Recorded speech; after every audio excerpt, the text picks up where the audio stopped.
Friends, ఈరోజు రవ కేసరి తయారీ విధానం చూద్దామండి. నేను స్టవ్ వెలిగించుకొని బాండి పెట్టుకున్నానండి. ఇదిగోండి నెయ్యి వేసుకున్నాను. ఫస్ట్ నెయ్యి కాగుతుంది. నెయ్యి కాగుతున్నప్పుడు ముందు జీడిపప్పు,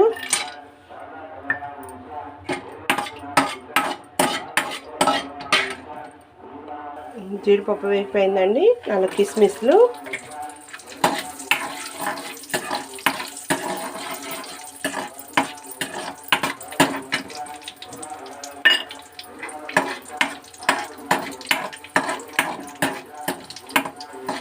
వేగినాయండి. తీసేసి పక్కన పెట్టేసుకుందాము.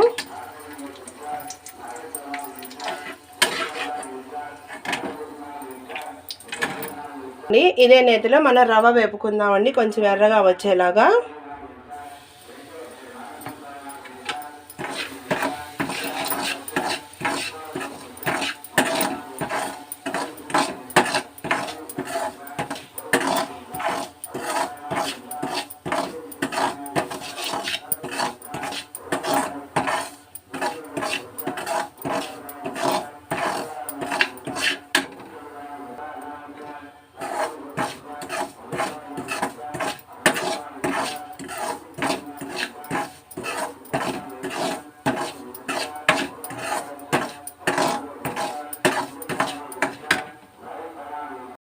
ఇవ్వండి, ఇలా ఎర్రగా వేపుకోవాలండి.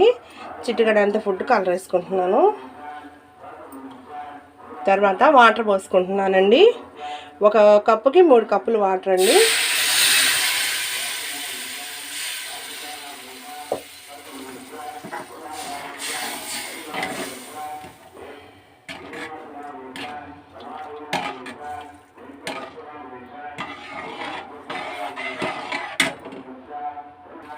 రవ్వ ఉడికిపోయిందండి. ఇంకా పంచదార వేసుకుందాము.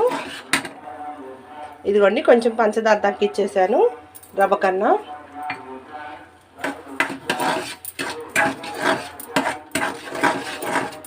యాలకల పొడి వేసుకుందాము.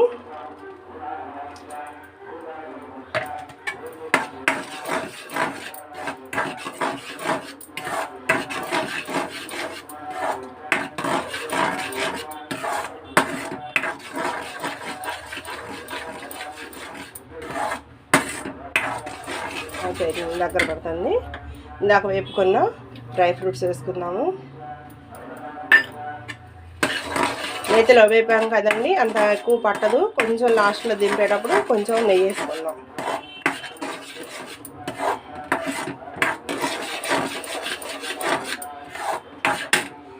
ఇంకా అయిపోయిందండి. లాస్ట్లో ఫైనల్గా కొంచెం నెయ్యి వేసుకున్నాము. సరిపోయిద్దండి నెయ్యి. ఇందాక వేసాం కదండి, వద్దే వేసాం కదా, సరిపోతుంది. ఇది 5వ రోజుగా అమ్మవారి ప్రసాదంగా తయారు చేశానండి రవ కేసరి. మీరు కూడా తయారు చేసి టేస్ట్ చూసి కామెంట్ సెక్షన్లో కామెంట్ చేయండి. Bye friends.